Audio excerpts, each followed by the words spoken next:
verifying what U.S. officials knew about groups that were in Benghazi at the time, they knew, for example, that Ansar al-Sharia was a very well-equipped group with anti-American sentiment. They had RPGs, they had mortar rounds, they have a fleet of vehicles.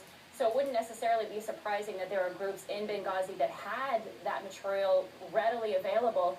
But it did indicate that very early on they knew that this was something that had some coordination to it, and I think that's why you've seen the political debate stem out of that. Certainly, as you said, coordination, and then other words that have been used obviously don't seem to quite fit with that.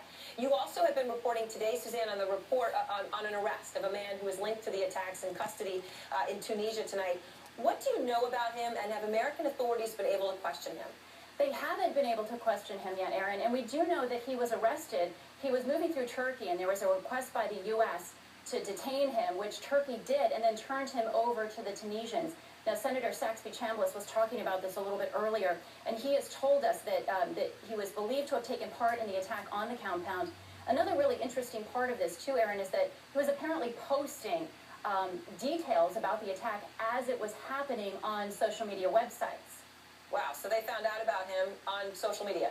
That's how they found out that they followed that link and tracked it back to find this guy. That's pretty incredible. Shows the power of social media. Well, thanks very much to Suzanne Kelly, who has been breaking this story for us today. Well, the email that Suzanne was just talking about is one of 4 emails we have obtained here at CNN today regarding the attack.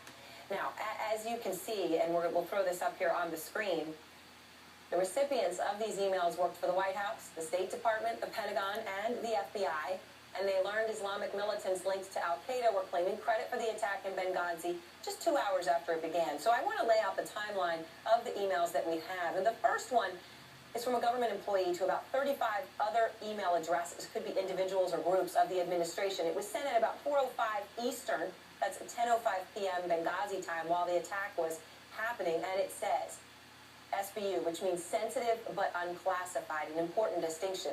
The regional security officer reports the diplomatic mission is under attack.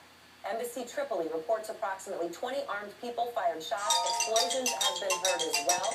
Ambassador Stevens, who is currently in Benghazi, and 4 COM personnel are in the compound, safe haven. That was that email. 50 minutes later, a second email was sent. It said this: Embassy Tripoli reports the firing at the U.S. diplomatic mission in Benghazi has stopped. The compound has been cleared. A response team is on site attempting to locate COM personnel. And then at 6:07 p.m., a third email. The subject line to this one reads, Update 2. Ansar al-Sharia claims responsibility for Benghazi attack. The email reads, Embassy Tripoli reports the group claimed responsibility on Facebook and Twitter and has called for an attack on Embassy Tripoli.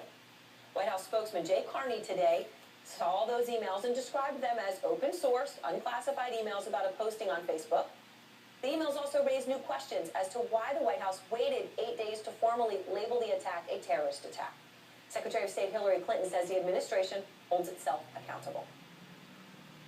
The Independent Accountability Review Board is already hard at work, looking at everything, not cherry-picking, one story here or one document there, but looking at everything, which I highly recommend as the appropriate approach to something as complex as an attack like this. Now, this is very important. Clinton added, and I want to quote her, posting something on Facebook is not in and of itself evidence. And that was her way of saying, that email that we said about Ansar al-Sharia, that was off a Facebook posting. But of course, as you just heard, our Suzanne Kelly is reporting, the reason the suspect in Tunisia is in custody is because of information he posted on Facebook and other social media websites. General Wesley Clark is the former NATO Supreme Allied Commander. Jason Chaffetz is a Republican member of the House Oversight Committee, and they're both out front. And appreciate you're both taking the time. Congressman, let me start with you about the statement from Secretary of State Hillary Clinton.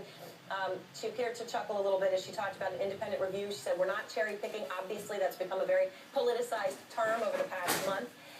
Do you think the administration cherry-picked? The more and more you hear, the more cloudy and uncertain the situation was, conflicting data. Do you still think they cherry-picked? Well, yeah. I mean, as soon as this happened, they were very swift and very definitive in saying this all had to do with this mob gone wild because of a video. They didn't talk about terrorism as a possibility here. They went on and on and on to sell the American people and the world this story that a video was the genesis. Let's pretend that a video was part of it. But let's ignore the idea that maybe terrorism was part of it. You have Ansar al-Sharia laying claim to this while the attack is going on. In fact, it goes on for hours more. None of that is ever mentioned. That's where the American people, I think, feel like they've been misled. General